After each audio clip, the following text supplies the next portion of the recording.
Okay, so while some of the ideas out there in mainstream education are complex, or for a more accurate word, overcomplicated, it's often the simplest ideas that move the world.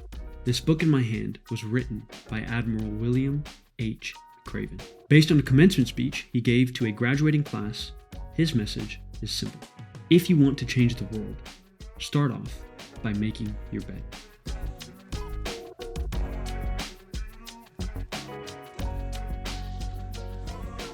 Throughout the book, he shares some hard-earned lessons he acquired from his experience as a Navy SEAL, as well as some stories to give them some context. After covering the book, here are my 10 takeaways. First, start your day off with a win. The idea of making your bed first thing in the morning is small and simple.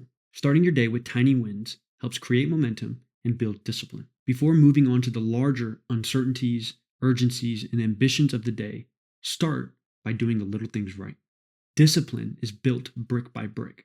And so while the philosophy of making your bed every single day may seem a bit elementary and unimportant, I believe its simplicity is exactly why it may give you an edge. Discipline is boring. It's not given, it's built. It's constructed. It's conditioned. And the reason why so many of us are more often than not undisciplined is because we tend to underestimate the importance of doing the little things right. In pop culture psychology, morning routines are a common focal point of conversations.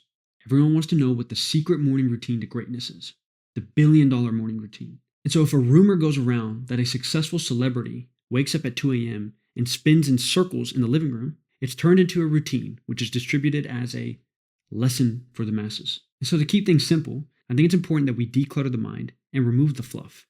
Your morning routine should be focused on stacking the smaller wins and creating the momentum required to face the larger challenges that lie ahead of you that day. That's it. Simple fundamentals. And the fundamentals are where the great separate themselves from the rest. At least that's how Admiral McRaven sees it.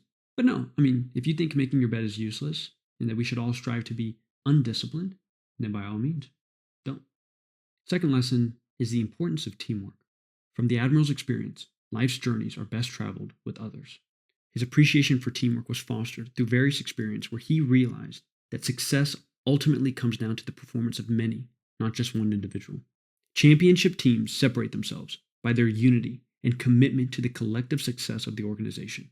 While some view leaning on others as weakness, there are times in life where it is critical to success. Again, a simple fundamental, but one worth noting. Third principle is about conviction. Conviction is everything. After reading all the stories, a common theme that stood out to me is the size of one's heart is a stronger indicator of character than anything else. Conviction is a quality that should never be underestimated, or worse, taken for granted.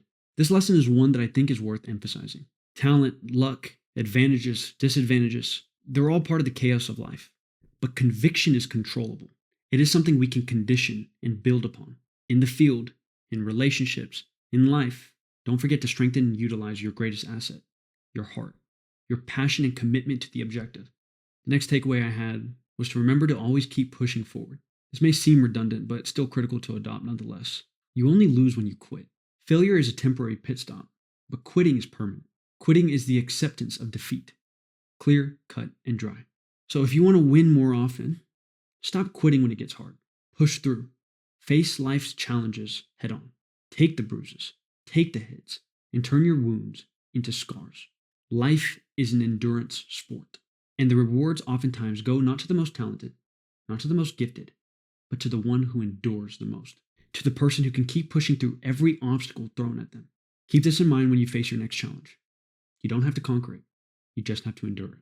Next takeaway, failure builds muscle. Every attempt, failure, or setback is a rep that is testing your conviction. Failure is not a bad thing. It is in fact necessary to build character. So when you fail, when you're knocked down to your knee, don't lose hope. More importantly, don't lose strength. Understand that it is your ability to keep walking forward in those moments that will result in your inevitable success. Try, fail, and try again. Repeat until you have built such great strength that success is not optional. Sixth takeaway, confront your problems. Stop waiting for someone to save you. Take your life into your own hands and confront the thorns on your side. Again, the Admiral touches on these simple themes, but the fundamentals are often the most overlooked. The next 4 takeaways may be redundant, so I'll list them real quick. Stand up for your beliefs and values. Strive to be unconditionally great. Find hope in the chaos. And lastly, never quit. In essence, this book highlights the fundamentals that can give you an edge over the undisciplined. While some of the ideas out there may be fancier, it is oftentimes the simple ones, such as this book, that are the most powerful, the most life-changing, because it is so fundamental. Let this analysis serve as a reminder to stack the small wins, to do the little things right. Then, sit back, relax, and let momentum, discipline, and conviction take care of the rest. Good luck on your projects and endeavors. I'll catch you in the next one.